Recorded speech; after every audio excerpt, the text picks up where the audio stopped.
Amerika tuding aplikasi Peduli Lindungi langgar HAM, ini serangan balik Mahfud MD. Kementerian Koordinator Bidang Politik, Hukum, dan Keamanan atau Polhukam Mahfud MD menjawab sorotan yang dilontarkan Amerika Serikat tentang aplikasi Peduli Lindungi yang digunakan Indonesia untuk memantau penyebaran kasus COVID-19.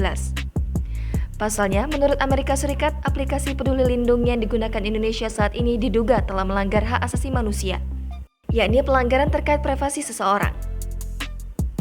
Sebagai informasi, Amerika Serikat justru berada di barisan paling bawah seperti Amerika, Kolombia, Meksiko, Brazil yang penanganan COVID-19-nya paling buruk.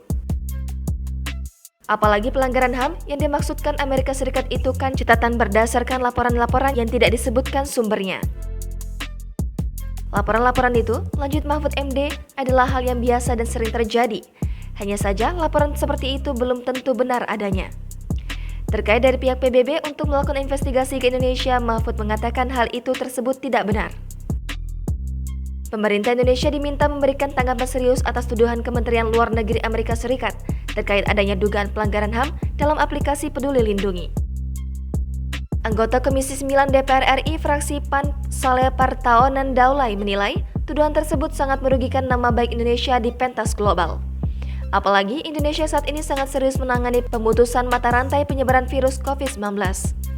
Saleh menjelaskan aplikasi Peduli Lindungi sejak awal dimaksudkan sebagai alat untuk melakukan tracing dalam memantau penyebaran virus COVID-19. Dengan aplikasi itu, Satgas dapat melihat secara jelas kontak erat potensi meluasnya penyebaran virus.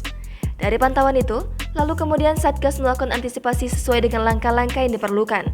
Dalam konteks ini, pemerintah diminta memberikan penjelasan utuh dan menjawab semua tuduhan yang disampaikan. Jangan menunggu isu ini bergulir lebih luas di luar negeri. Jangan lupa subscribe, share, komen, dan like ya!